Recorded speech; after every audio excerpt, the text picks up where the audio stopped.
자, 오늘 본문은 세례 요한이 헤롯 안티파스에 의해서 죽임을 당하는 사건이 기록되어 있습니다. 예, 헤롯 안티파스는 헤롯 대왕의 아들이죠.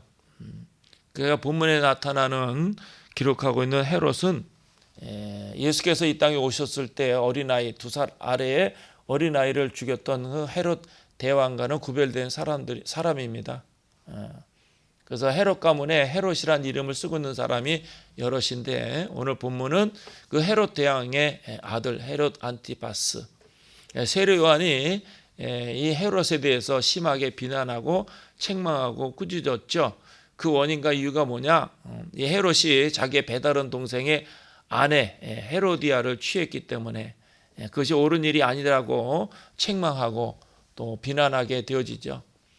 그러나 헤롯은 사실은 처음부터 그 마음속에 양심이 있었기 때문에 신앙이 있는 사람은 아니고 헤롯 집안이 사실은 에돔 사람의 집안입니다. 정통 유대인은 아니고 그러니까 결코 뭐 신앙인이 될 수는 없겠죠.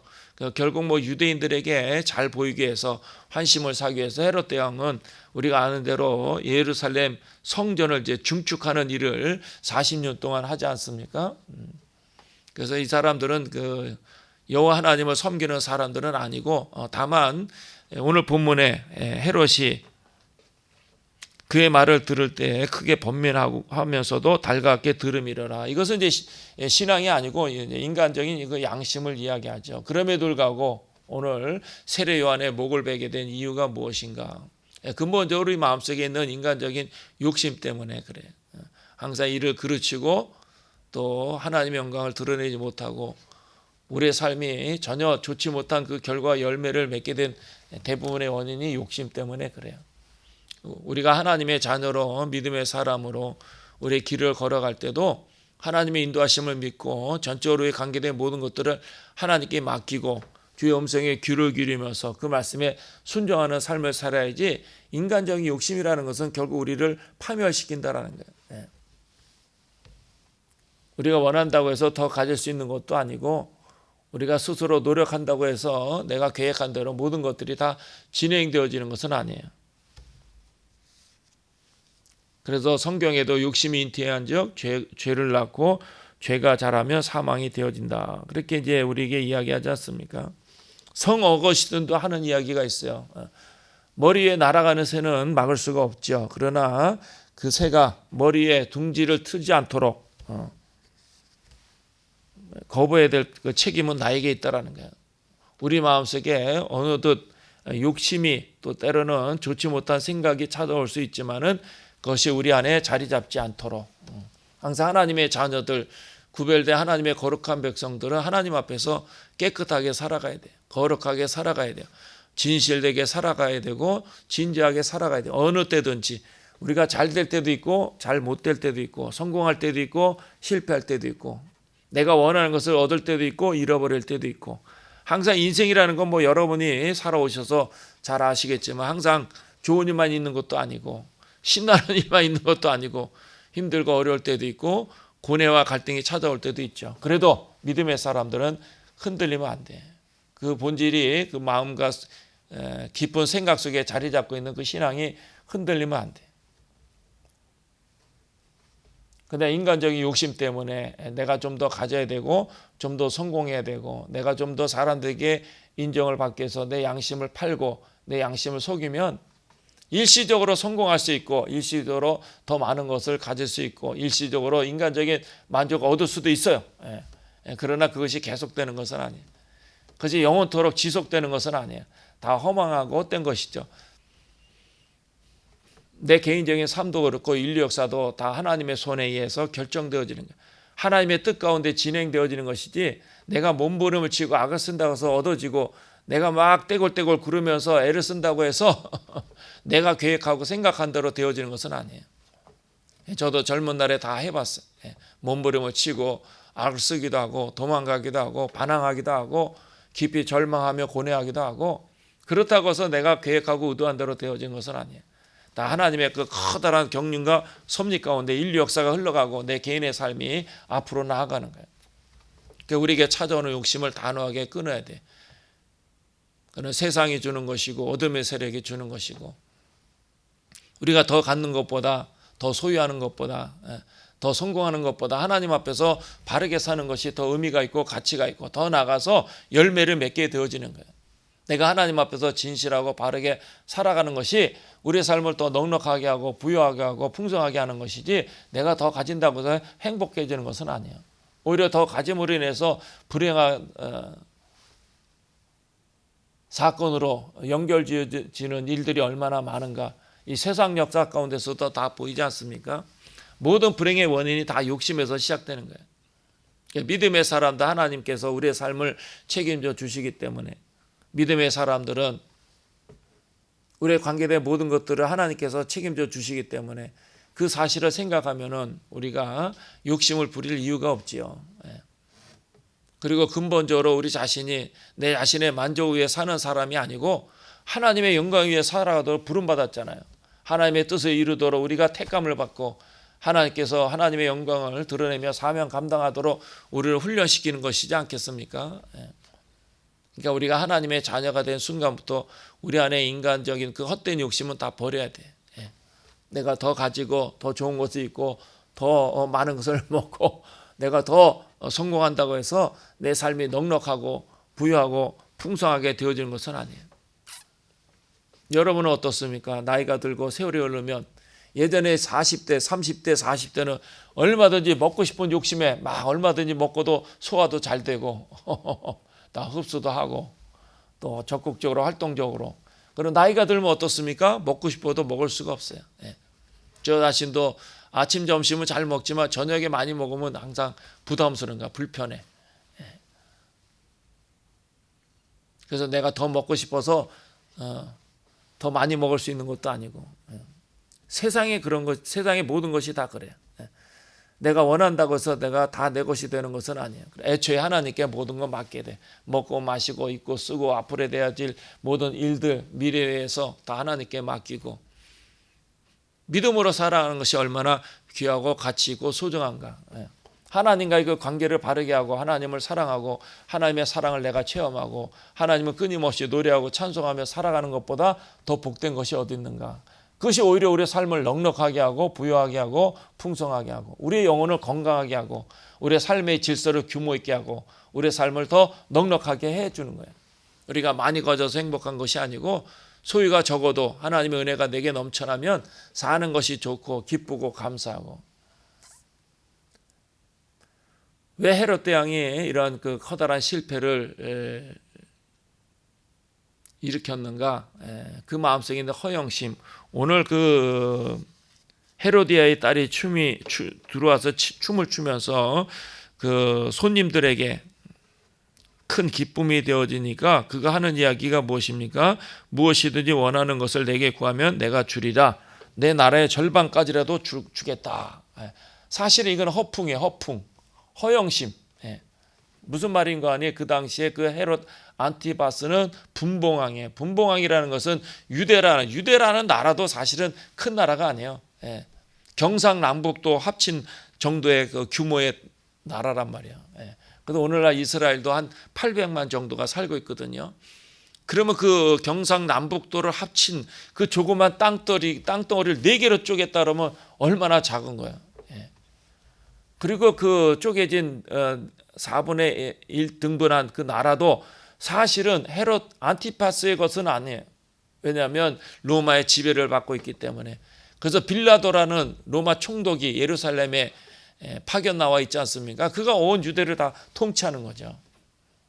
분봉왕이라는 것은 그 로마의 앞제비, 로마에 협조하는 사람을 왕으로 세워줘서 나라를 대신 다스리겠지만은 그가 결정적인 것은 아니에요. 무엇인가 할 수 있는 그 결정적인 권한과 능력은 전혀 없어요. 로마 정부에서 물러가라 그러면 다 그 손을 털고 그 자리를 일어나야 돼.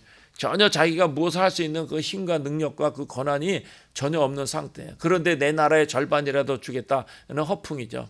허영심. 그래서 유대인들이 예수님을 십자가에 못 박아 죽일 때 자기들에게 사형할 만한 권한이 없기 때문에 로마 총독에게 재판을 요구해서 예수님의 십자가 형에 처해지도록 판결해달라 그렇게 요청하는 거죠. 유대인들에게 그런 권한이 없어요. 로마의 지배를 받고 있기 때문에. 분봉왕은 더 정치적인 인물이기 때문에 더 약하죠. 아무것도 아니죠. 이 허영심, 허풍. 그래서 그 커다란 실패와 실수. 우리가 하나님 앞에 어떤 존재인가를 늘 잊지 말아야 돼요. 다윗이 시편 131편에 여호와여 내 마음이 교만치 아니하고 내 눈이 높지 아니하며 내가 큰 일과 미치지 못할 기이한 일을 힘쓰지 아니하나이다. 이렇게 겸손한 그런 신앙의 고백이 있어야 돼요. 늘상 말씀드리지만 다윗의 위대함은 하나님께 대한 참된 신앙과 겸손함. 그가 많은 실수와 허물이 있음에도 불구하고 그 인생이 망하지 않고 성공적인 인생을 살고 끝까지 롱런할 수 있었던 비결이 항상 하나님 앞에서 겸손한 거예요. 사도 바울도 로마서 12장 3절에서 로마 교회 교우들에게 권하기를 마땅히 생각할 그 이상의 생각을 품지 말라. 허망한 생각, 헛된 생각, 이것이 우리를 망치는 거예요. 사람들이 다 그래요. 그렇게 허망하고 헛된 생각으로 인해서 그 삶이 넉넉하고 풍성하고 많은 열매를 맺고 하나님께 영광 돌리고 다른 사람들에게 유익이 된다면 얼마나 좋겠어요. 허영심, 그 허망한 생각들은 다 물거품과 같고 아침 안개와 같은 거예요. 진리 앞에서 다 무너지고 정의 앞에서 다 무너지고 참된 그 가치 앞에서는 다 무너지는 게 허영심이에요.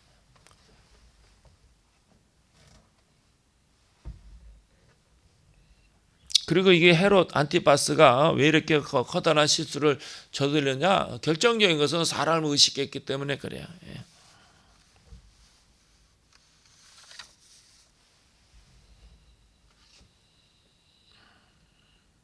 그러니까 그 헤로디아의 딸이 춤을 추고 헤롯과 초청된 손님들을 기쁘게 함으로 인해서 그가 맹세하지 않습니까?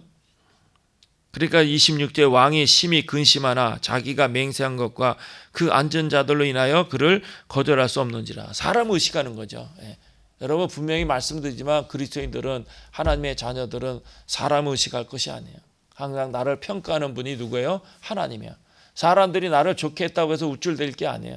사람들에게 인정을 받고 인기를 얻었다고 해서 우쭐댈 게 아니에요. 그것으로 만족할 것이 아니에요. 반대로 사람들이 나를 비난하거나 조롱한다고 해서 나를 알아주지 않는다고 해서 낙심할 필요가 없어요. 나는 인맥도 별로 시원치 않고 사람들이 나를 그렇게 인정해 주지 않는다. 나는 실패한 인생인가? 절대로 그렇게 생각해서는 안 돼. 나를 평가하는 사람이 평가하는 분이 누구라고요? 하나님이 하나님. 우리는 하나님 앞에서 살아가고 있는 거예요. 사람 의식해서는 안 된다라는 거예요. 그러니까 세상의 그러한 유행과 풍조의 흐름에 편승해가지고 세상을 쫓아가고 세상 문화에 동화되어서 살아가서는 안 된다. 항상 하나님 앞에서 내가 있다라는 사실을 잊지 말고.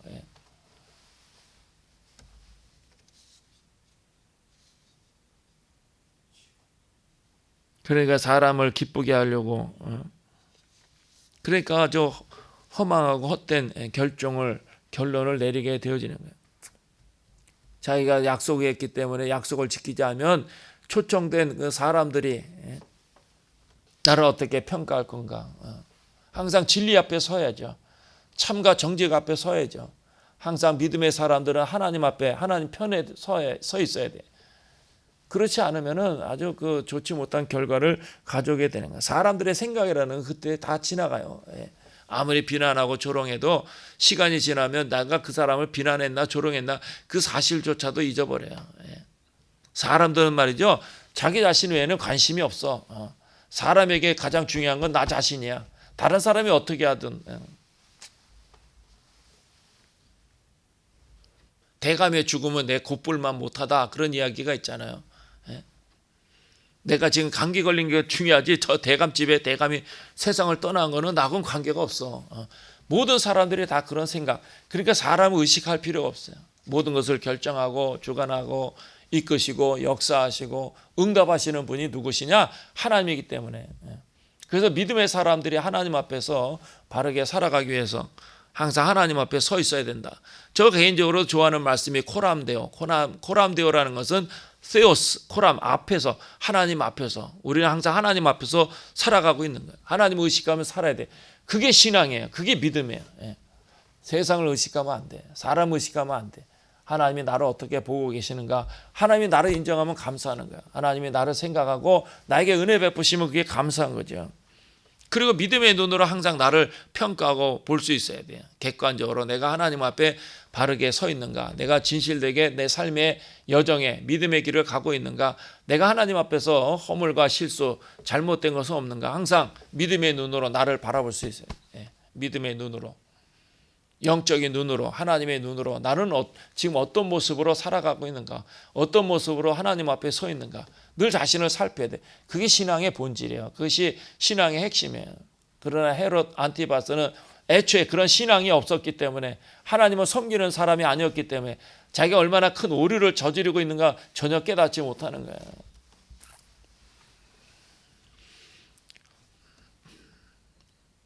그래서 헤롯 안티바스는 그 자기 양심에 어긋나게 세례 요한을 인정하고 귀하게 여기고 그의 말에 양심의 가책을 받았지만, 그러나 사람도 의식하고 자기가 얼마나 잘못됐는가 그 스스로 타협했을 거예요. 사람이 실수를 저지르지 아니하고 부정하지 않는 사람이 어디 있겠느냐. 아마도 타협하면서 그런 일을 저질러 수도 있겠죠. 그러나 우리 하나님 앞에서 하나님 모든 것을 다 보고 계시기 때문에, 그리고 훗날에 하나님 앞에 섰을 때 다 하나님이 판단하시지 않겠습니까? 그래서 항상 우리의 생각과 마음속에 하나님이 나를 어떻게 생각하고 어떻게 보시는가, 그것을 의식하며 살아가는 것이 믿음이고, 그것이 신앙생활에 대한 사실을 잊어서는 안 된다는 거죠. 그런 믿음이 있으면 우리가 대단한 인생을 살지 아니하여도, 내가 정말 주님에서 뭐 대단한 일을 이루지 않아도 하나님 우리를 칭찬하시고 인정하시고, 우리가 훗날에 천국에 갈 때 하나님이 우리를 품어주시는 거예요. 잘했다, 충성된 종아, 수고했다, 너 세상에서 얼마나 고생을 많이 했냐, 너 세상에서 얼마나 힘들고 어려웠냐, 너 얼마나 세상에서 곤고하고 아팠냐, 그러나 이제는 쉬어라, 이렇게 주님의 품어주시고, 그 주님의 품 안에서 영원한 안식을 누리는 거예요. 그 주님의 품 안에서 영원한 안식을 누리기까지 우리는 처절하게 철저히 정말 하나님 앞에서 진실되고 바르게 살아가기 위해서 내 자신을 살피고, 내가 항상 하나님 앞에서 바르게 서 있는가, 세상의 허망한 욕심이라든가 허영심을 쫓아가지 않고 하나님의 자녀답게 살아가면 그것이 하나님께 커다란 영광이 되고, 그 사실로 인해서 하나님 우리를 통해서 하나님 위대한 역사와 영광을 이 땅에 성취하고 이루시게 되어지는 것입니다. 오늘도 우리에게 새로운 날, 새로운 기회를 주어지는 거죠. 날마다 새로운 찬스를 주시는 거예요. 좀 더 멋있게 살고, 좀 더 진실하게 살고, 좀 더 깨끗하게 살고, 좀 더 아름답게 살고, 믿음으로 살으라고, 욕심과 허영심을 쫓아가지 않고 하나님 앞에 서서 믿음의 길을 달려가도록 우리에게 새로운 기회를 주셨는데, 이러한 믿음으로 오늘도 승리하시기를 주님의 이름으로 축원합니다. 기도하겠습니다.